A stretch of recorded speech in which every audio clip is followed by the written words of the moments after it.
بسم اللہ الرحمن الرحیم۔ السلام علیکم معزز خواتین و حضرات، آج آپ کی خدمت میں حضرت محمد صلی اللہ علیہ وآلہ وسلم اور ایک جن کا واقعہ بتائیں گے۔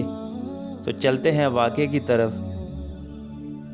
مکہ میں ولید نامی کافر رہا کرتا تھا۔ اس کا ایک سونے کا بت تھا جس کی وہ پوجا کیا کرتا تھا۔ ایک دن اس بت میں حرکت پیدا ہوئی اور وہ کہنے لگا، لوگو، محمد اللہ کا رسول نہیں ہے، معاذ اللہ۔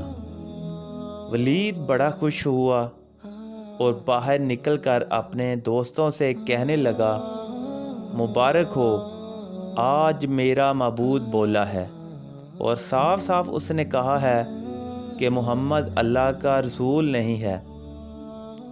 یہ سن کر لوگ اس کے گھر آئے اور دیکھا کہ واقعی اس کا بت یہ جملے دہرا رہا ہے۔ وہ لوگ بہت خوش ہوئے اور دوسرے ایک عام اعلان کے ذریعے ولید کے گھر میں جمع ہو گئے تاکہ اس دن لوگ بت کے منہ سے وہی جملہ سنیں۔ اس میں ان لوگوں نے حضور صلی اللہ علیہ وآلہ وسلم کو بھی دعوت دی تاکہ حضور صلی اللہ علیہ وآلہ وسلم خود تشریف لا کر بت کے منہ سے وہی جملے سنیں۔ چنانچہ حضور صلی اللہ علیہ وآلہ وسلم بھی تشریف لائے۔ جب نبی کریم صلی اللہ علیہ وآلہ وسلم تشریف لائے تو بت بول اٹھا، اے لوگو، خوب جان لو کہ محمد صلی اللہ علیہ وآلہ وسلم اللہ کے سچے رسول ہیں۔ ان کا ہر ارشاد سچا ہے اور ان کا دین حق پر ہے۔ تم اور تمہارے بت جھوٹے ہیں جو تمہیں گمراہ کرنے والے ہیں۔ اگر تم اس سچے رسول پر ایمان نہ لاؤ گے تو جہنم میں جاؤ گے۔ بس عقل مندی سے کام لو اور سچے رسول صلی اللہ علیہ وآلہ وسلم کی غلامی اختیار کر لو۔ بت کی یہ باتیں سن کر ولید بڑا گھبرایا اور اپنے معبود کو پکڑ کر زمین پر دے مارا اور اس کے ٹکڑے ٹکڑے کر دیے۔ حضور صلی اللہ علیہ وآلہ وسلم فاتحانہ طور پر واپس ہوئے تو راستے میں ایک گھوڑ سوار جو سبز پوش تھا حضور صلی اللہ علیہ وآلہ وسلم سے ملا۔ اس کے ہاتھ میں تلوار تھی جس سے خون ٹپک رہا تھا۔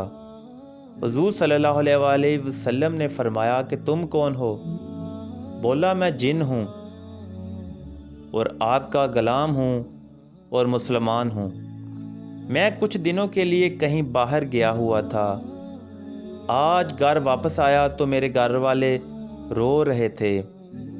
میں نے وجہ پوچھی تو معلوم ہوا کہ کافر جن جس کا نام مسفر تھا وہ مکہ میں آ کر ولید کے بت میں گھس کر حضور صلی اللہ علیہ وآلہ وسلم کے خلاف فضول گوئی کر گیا ہے، اور آج پھر وہ یہی بکواس دوبارہ بت میں گھس کر کرنے والا تھا۔ اس سے پہلے وہ آپ کے متعلق بکواس کرتا۔ یا رسول اللہ صلی اللہ علیہ وسلم، مجھے سخت غصہ آیا۔ میں نے تلوار لے کر اس کے پیچھے دوڑا اور اسے راستے میں قتل کر دیا۔ پھر میں خود ولید کے بت میں گھس گیا اور اب جو کچھ کہا ہے میں نے کہا ہے۔ حضور صلی اللہ علیہ وآلہ وسلم نے یہ قصہ سنا تو بڑی خوشی کا اظہار کیا اور اپنے اس جن غلام کے لیے دعا فرمائی۔ تو معزز سامعین کرام، یہ تھا حضور صلی اللہ علیہ وآلہ وسلم اور جن کا ایک حیرت انگیز واقعہ۔ تو اس طرح کے مزید واقعات کے لیے ہمارے چینل کو سبسکرائب کیجیے۔ اللہ حافظ۔